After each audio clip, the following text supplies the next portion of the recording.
Tiban godo sing barong ambyar sirahmu. Bocah polo lembut. Wah. Wah.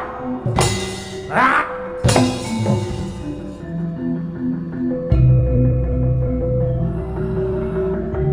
Ah. Ah. Ah. Wah. Ah. Ah. Wah. Ah.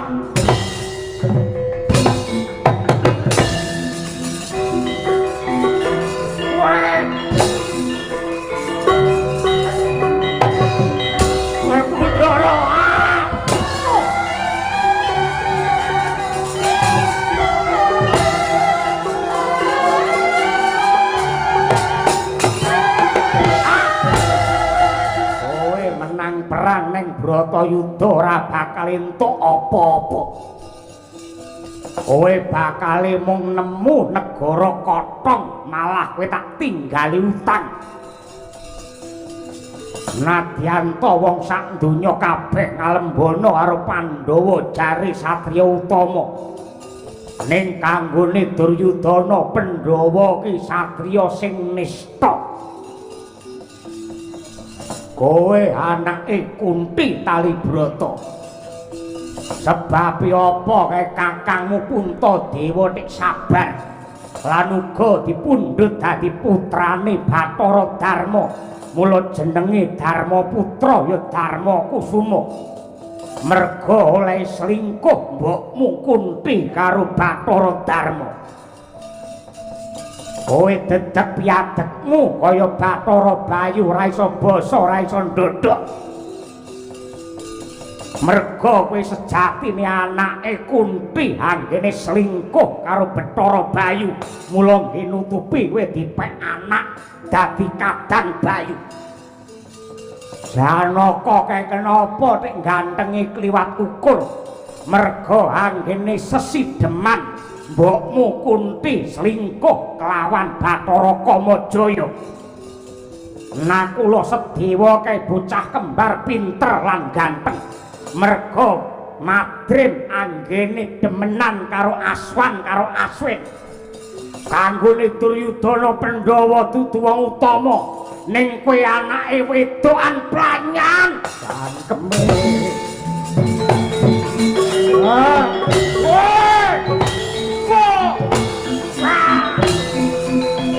Bathara jero aku ning angin gugur agraning arga kura-kur nitore kakiri-kiri korek bumi prakempita padula mangambak-ambak udan treswar lan lesus sindung riwut magenturan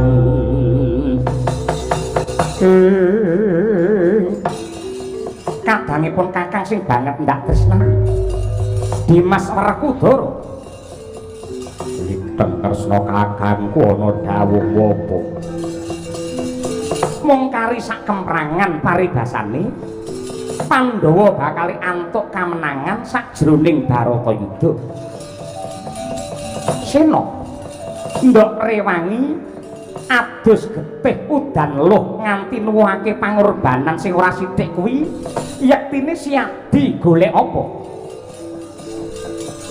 Ing atase wis ngancik meh pungkasane Bratayuda ya kene bab kuwi ndok takokake. Wis cetha lamun to paprangan iki dadi telung perkara. Rampunge utang luare nadar ilangi angkara murka wisine Bratayuda. Bener Werkudara. sing jeneng wong perang kuwi lak mesti golek menang. Banjur upamane Siadi unggul ing yuda, kira-kira apa sing ndok goleki Sena?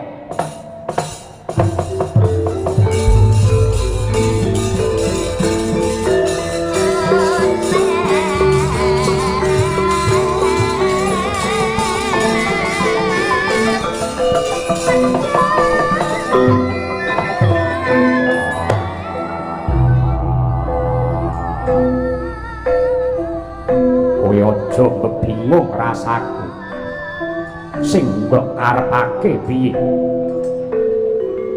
yen Pandhawa jaya aning Bratayuda Siadi bakal ngekup negara Ngastina nanging kuwi dudu kanugrahan kepara malah kesusahan merga Siadi mung bakal entuk negara sing rusak kraton sing remuk yen perlu bakal ditinggali utang merga bondo Ngastina wis entek nggo ragak perang dening para Kurawa.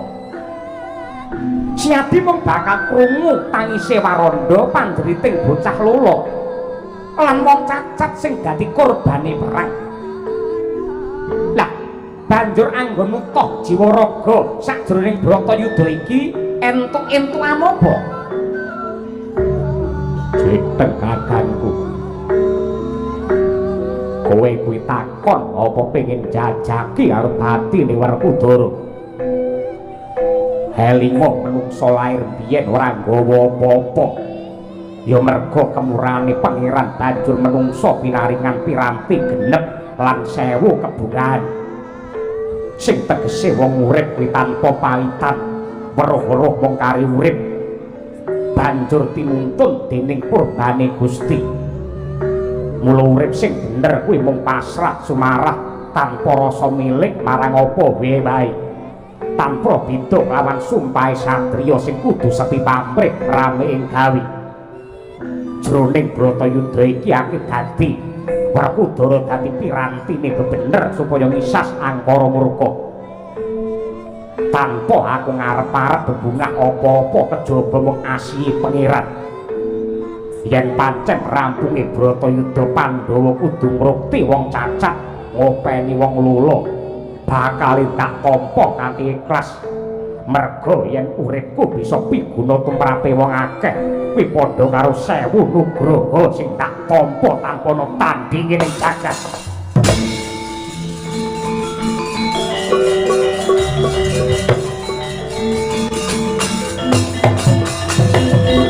Kala narpa Kresna pantulus hanyakra ring Resiwara Caknawi Suta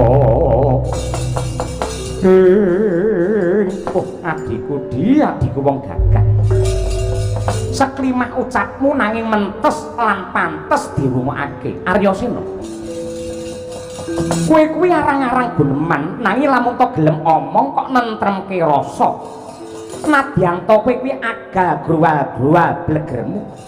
Nanging batinmu isi mutiara ingkang tulus lan suci. Werkudara, apa? Ndak jaluk Siadi aja lena ing kaprayitnan. Aja nganti suda ing kawaspadan. Merga isih ana siji benggole Kurawa dedengkote wong Ngastina isih meger-meger ya kuwi Duryudana. Ing pungkasane Bratayuda iki sira Yayi Werkudara ndak kekudang kudu bisa ngadeg jejeg minangka pandam-pandame kautaman nglebur marang sukertaning bumi Werkudara. Mangka anggrasa sumbar lintukan marang bumi kunting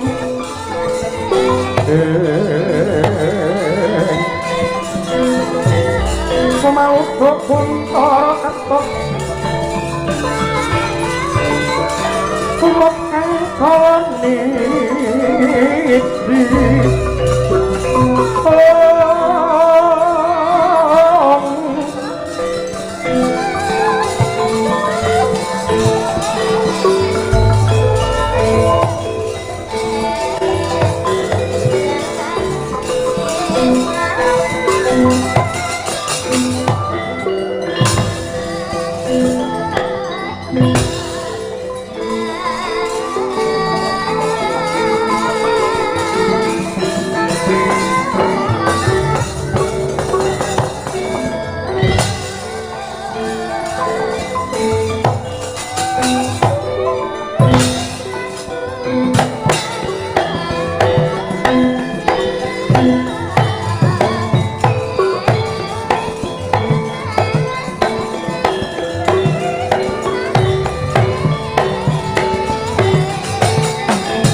Bala kang pemingal acampuh samya medali lir kadet wiladeng kota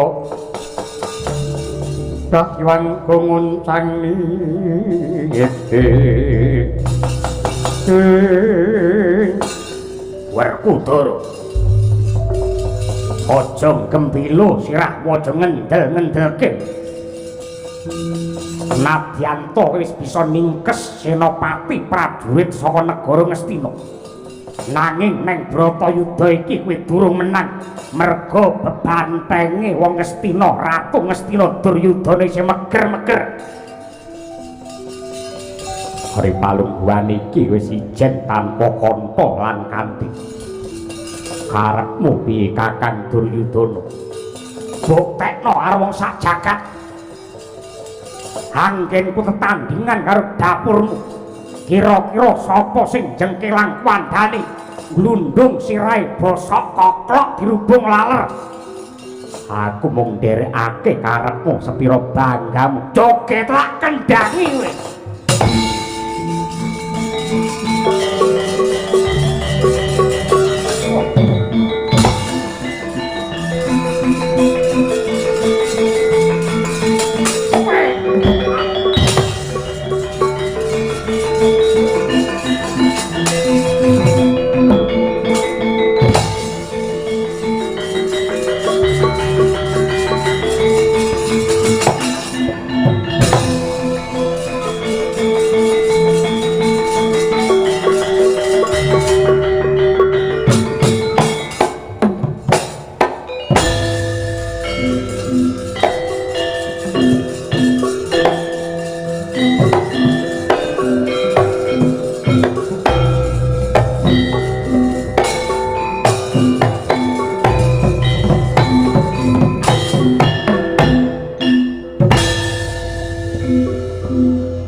Tiban godo singo barong ambyar sirahmu. Bocah polo lembut. Wah! Wah! Ah!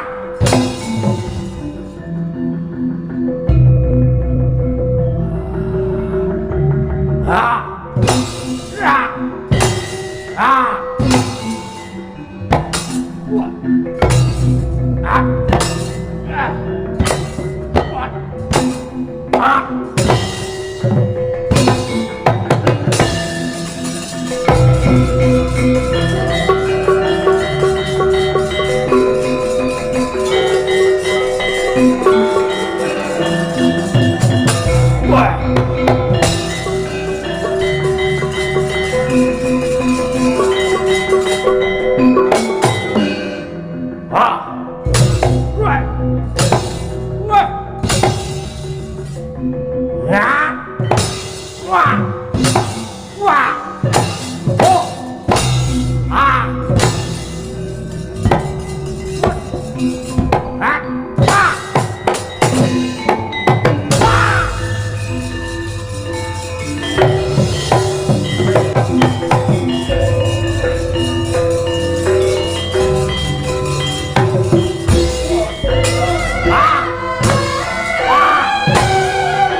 Mratapak sruka branang ngeget waja mlintir gumbala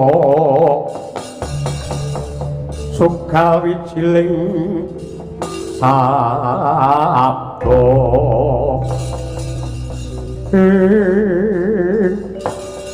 Werkudara kowe aja kemlelek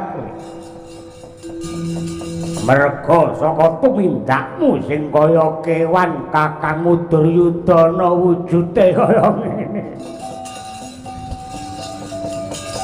kowe menang perang ning Bratayuda ora bakal entuk apa-apa kowe bakal mung nemu negara kotong malah kowe tak tinggali utang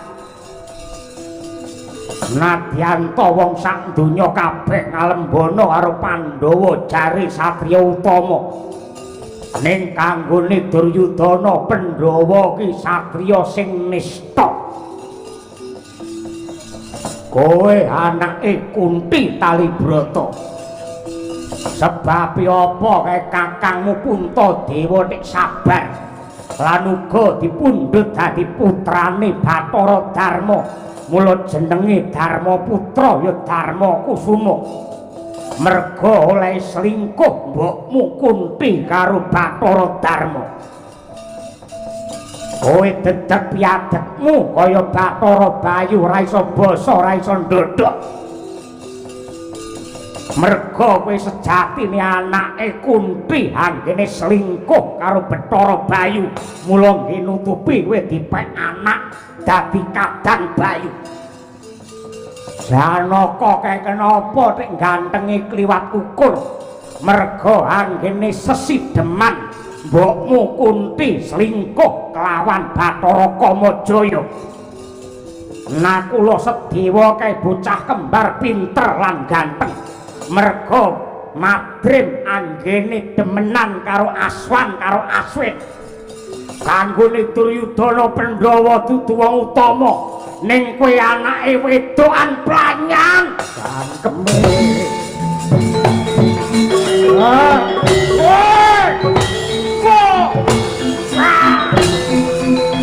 Markudara Markudara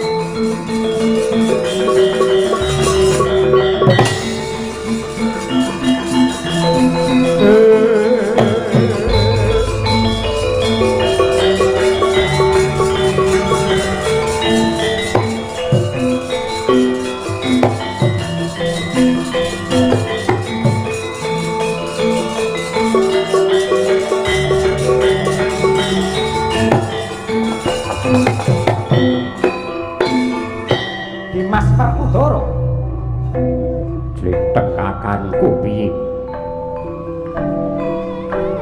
semune Duryudana iki durung mancine mati kudu ngunduh woing karma ingkang ditandur ana ing alam padang sak dawane umure merga Duryudana uripe tansah disengker dening kanepsa lan kamurkan nyebar kanistan lan gawe kapitunan mula dina iki Duryudana durung bisa mati kudu ngagak-agak sekarat ora urip ya ora mati banjur dikapakake menungso elek iki Duryudana ora bakal gelem mati yen ora bareng karo matine Patih Sengkuni golek ana batange Sengkuni lolohno ning cangkeme Duryudana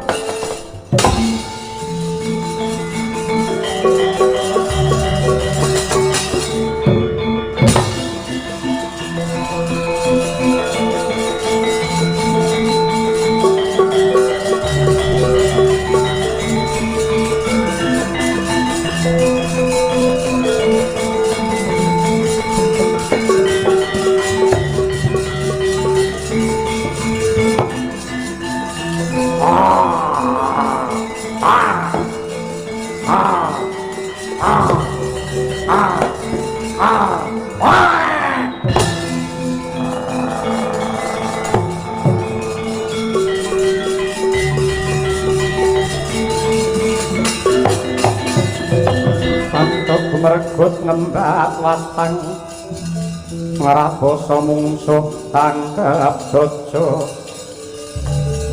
kantaran tau saya akti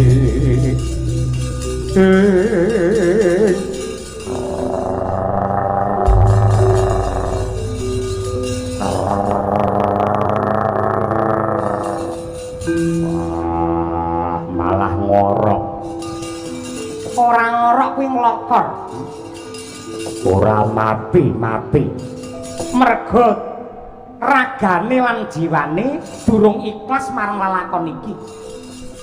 Dheweke sing ngenteni tuwuh rasa sujana sumelang lamun ta bojone ya kuwi Banowati mengko ndak didemeni Janaka adimu. Iki ora bakal mati men ora ngalih saka panggonan mara gage tableken watu gedhe.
Wanci pisah lan jenenging wang lo kulineng arti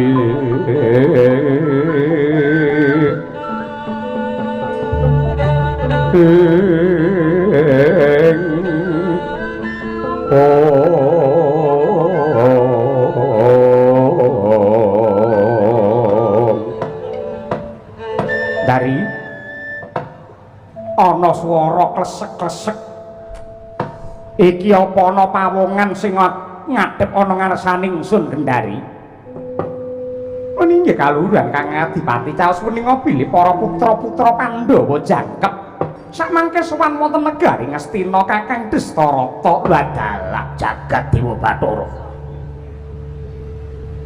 Anak-anakku Pandhawa sing sowan inggih kawula nuwun sewu. Dastarata sembah pangabekti kula mawang tuwan-tuwa kunjuk. Sapa iki? Nun inggih kula pun Puntadewa. Ndak tampa gawe bombonging rasa pangestu kumurgake Tampanana. Nun inggih Gurawalan anggen kula mundi. Mboten langkung kula pun Arjuna ugi ngaturaken sembah pangabekti. Ya Dananjaya ndak tampa diprayogakne anggen mulungguh. Inggih ngaturaken panuwun basaku maragake Tampanana Dastarata bapakku. Werkudara iki nitik swarane sing gembleger kaya ngono. Ya. Ndak tampa pangestuku Tampanana Bratasena. Ndak pundi tak gegem tangan loro awor Aji Jaya kawijayan mimbana kasantosan. Nuwun pangapunten. Adipati Dastarata menapa ta darunanipun para putra Pandhawa sowan wonten Ngastina sak paripurnaning perang Baratayuda kula ndodho bilih anggadhahi kalepatan ingkang agung ingkang dados lantaran sedanipun para kadang-kadang kula sepuh Pandhawa rumaos dosa sedanipun para Sata Kurawa para punden guru kula Kanjeng Hyang Bisma ingkang sedaya awit saking kawengisaning paperangan Bratayuda. Wah, Puntadewa damar mancung dicupet aja kedawa-dawa lan jeneng sira aja anutuh marang Diri Priyangga. Lelakon ki adile mung disandang jer nyatane kridane ngati tanpa mbedah garis sing pasti budidayane menungsa tangih sembada nyundul purbane kang kawasa. Malah ripalungguhan iki tak jaluk ayo ngunjukake rasa syukur marang purbane Hyang Agung manjing ana kedaton pesta raja Kembul Bujana sak rampunge kuwi manjing ana ing sanggar pamujan meminta marang sih nugrane Hyang Agung muga-muga pangeran paring pangapura marang dosa lan uga keluputane dulurmu Kurawa. Inggih mboten langkung sendika ngestokaken dawuh dari Puntadewa Janaka kembar kantinen manjing ana ing kedaton aku kangen pengin jagongan karo sing jenenge Werkudara.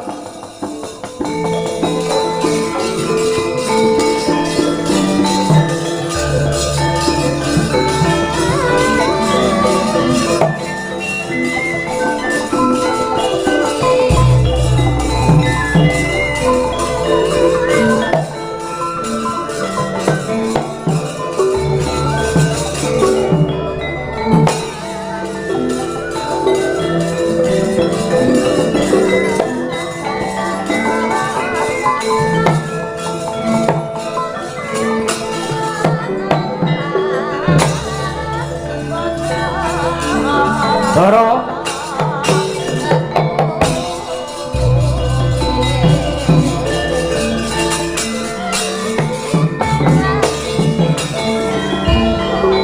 sing kondange wong gagah wong pideksa Bratasena.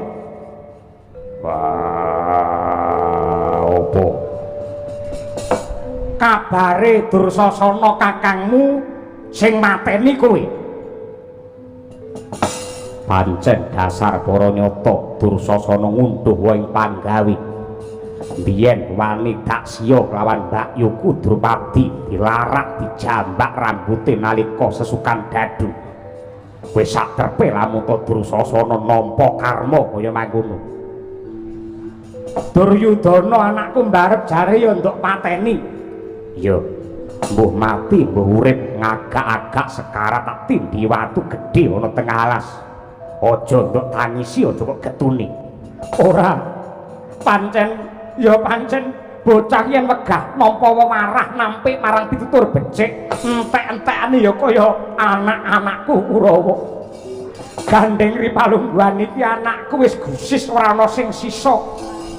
Kowe gelem dadi anakku ya Werkudara. Saka gedene rasa kangenku karo si Duryudana. Kowe gelem dadi gantine Duryudana. Kowe gage maju lungguhmu rene. Aku pengen ngrangkul boyokmu Werkudara. Terus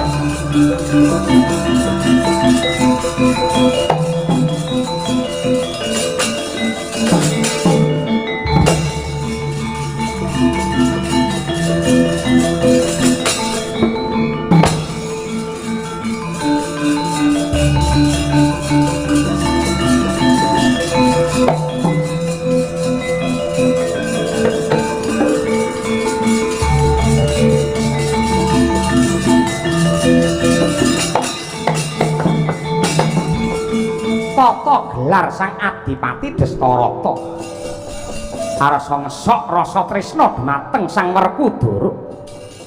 Pramila sigra ngrangkul datan gaita lamun teng den rangkul yektine dumadi saka gada rujak puling kang blegere jebles Aryasena.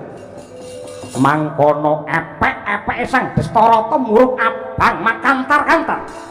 Yektine aji lebur geni ingkang makarti den sebul mawa donga gada rujak kula ambyar dadi lebu.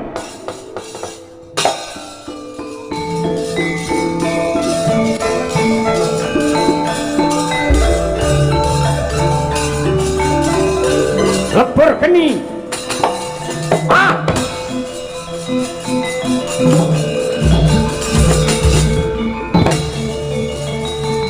Wah.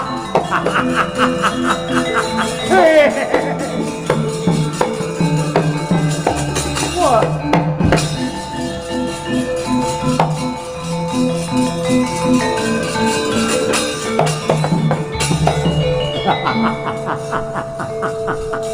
Ora mutar derajat apa? Ngendel-ngendelke parandine kaya ngono gawe giris gawe geter ana Bratayuda. Ketiban ajiku lebur geni ambyar dadi aku. Werkudara mutar. Pandhawa liyane mung kari ningkes. Aku isih urip. Loh. Oh.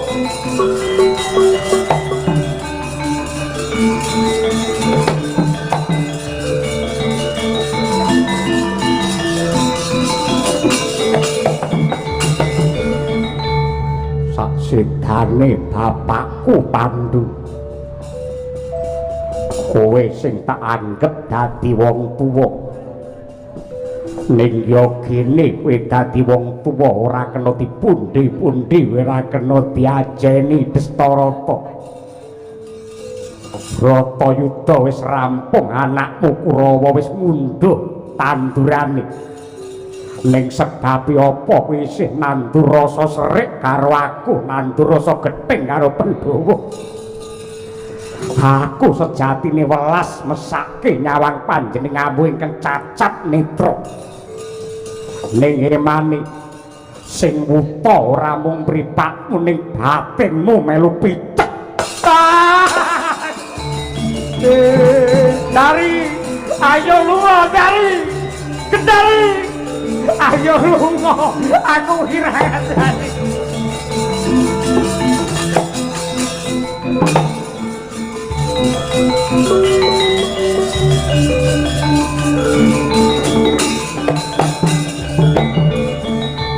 Piye? Piye? Piyapane?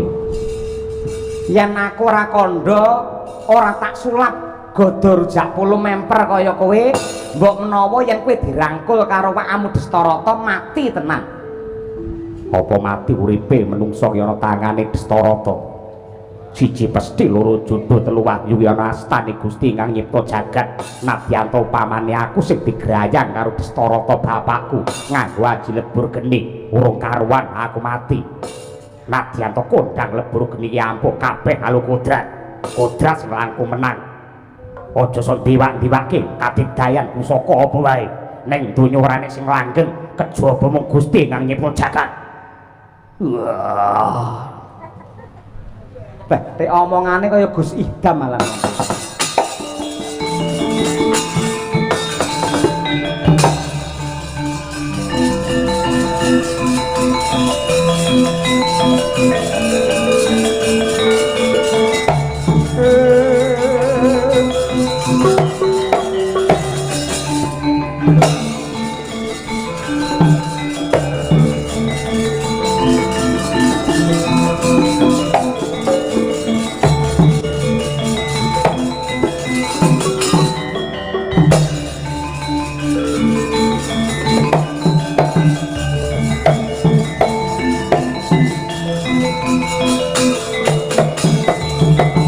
Napa mirah ingsun prihatin waspagung ijil tuhu tahatan po karya kebangetan lakonku Gendari. Aku kewirangan geden iki, Pak. Kowe iki tulungane sing mripatmu awas parandene ora ngelekake aku. Kowe ora ngandani aku lamun to iki mau jebul sing tak rangkul godho rujak puluh. Kowe iki jane piye apa pancen ngarepake supaya aku enggak kewirangan? Yen aku mikir abot kemlurusen aku ndang mudar nu piye? Kowe nyengkake karo pati bojo nek modele kaya ngono bojo piye iki? Oh.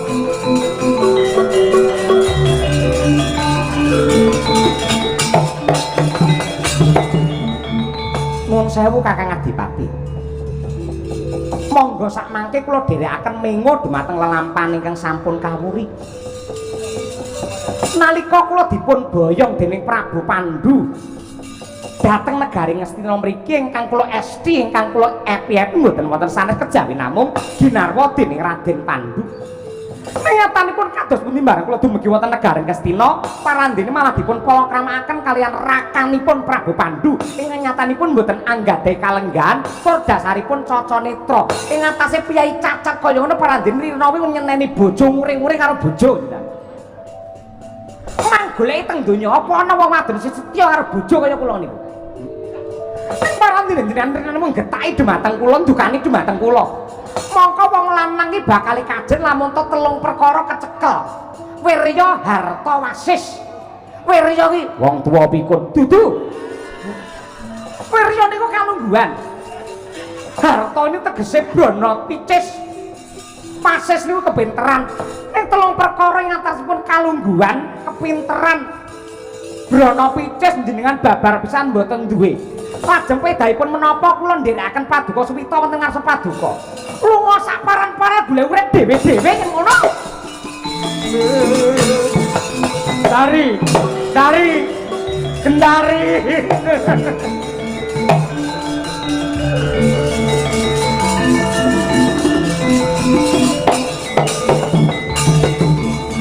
Mangkono pantok pepuntoning tekad jibek-bebeking galih sang Adipati Dastarata dinilar dening garwa ingkang lumajar mbuh endi kang tinuju dasaring madyaning alas Wanagong liwang-liwung datanana ingkang kaarah amung prateng pati matek mantra gaib abang branang epek-epek ngasta den tebaken ing Bantala mangkono mubal babal muruk makantar-kantar alas kobar dening Dawana Muruk geseng sang Adipati Dastarata datan kantun sang Dewi Gendari Sipta padha sakala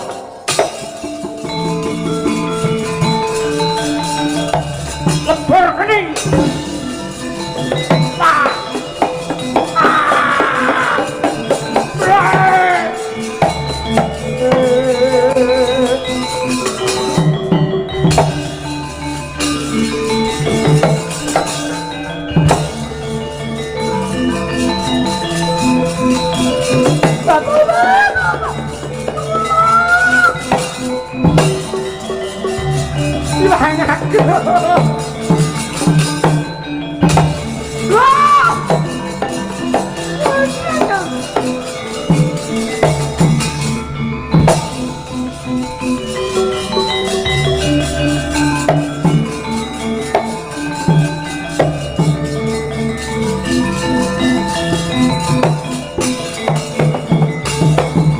tamat sejarahe sang Dastarata miwah ingkang garwa Dewi Gendari ora kaya Raden Dananjaya ingkang manjing jroning taman Ngastina taman Kadilengleng noleh ngiwa sepa nengen sampun datan ana mutiarane rasa ingkang den upaya sajroning bingung bilunglungan jroning galih manjing jroning wana gedhe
Kakang Badranaya siji kang rinembug ana kahanan sing aneh-aneh apa pancen kegawa umur sing wis akeh mripatku banjur ora permana sakwise kewan mau Guru-Gudha kelawan Arjuna tak tibani jemparing kewan padha mati ndak sawan kaya ana sukmane para kadang Kurawa sing metu saka anggane kewan.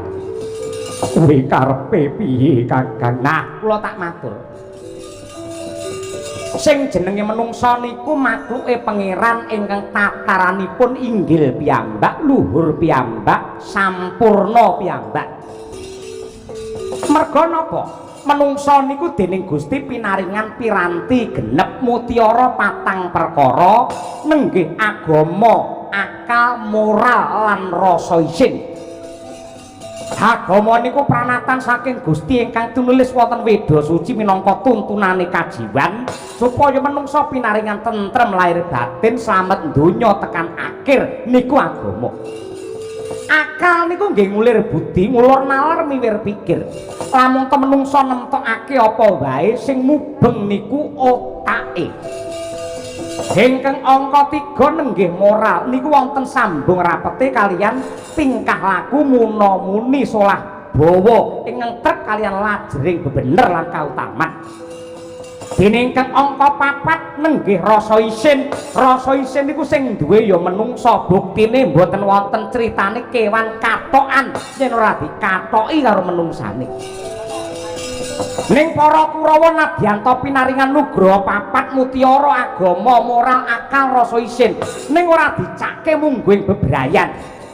Pakartine tumindake nepsune nuruti kaya patrape kewan, mula karma kang tumama. Bareng mati sukmane Kurawa nemplek-nemplek teng kewan-kewan niki.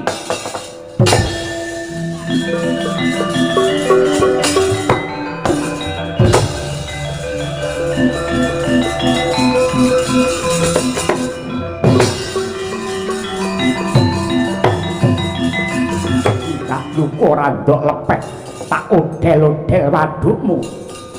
Yen kowe ngodel-odel wadukku padha karo kowe mateni Banowati mergo Banowati mapan ning wetengku.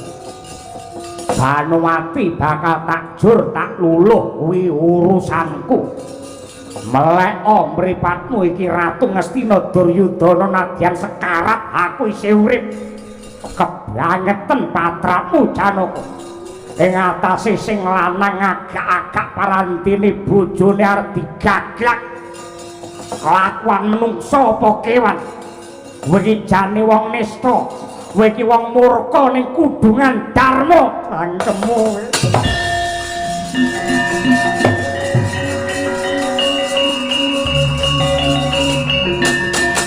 Ayo tibakno. Tibakno Janaka. Aku patenono. Aku mati Banowati melu mudhar. Tibakno Janaka.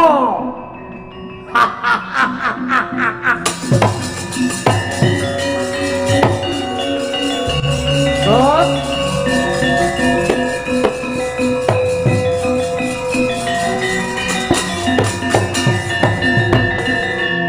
Ampun. Jenengan iki anake pirang-pirang putune gemrayan. Angger krungu tembung Banowati ku malah sari cek mbebeki. Ampun. Sampeyan niku ngibarate srengenge niku pun lewar wonten ing jagat kilen.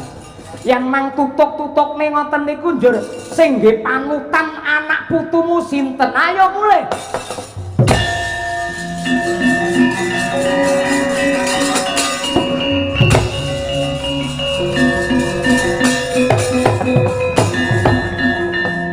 Katekno kuping nganti kapan wae Duryudana ora bakal mati. Sukmaku, krekatku, niatku, nafsuku isih mebar ning jagat raya tangkar tumangkar. Janji ana menungsa sing deglek imane tipis panembahe. Aku sing bakal lenggah ning kono.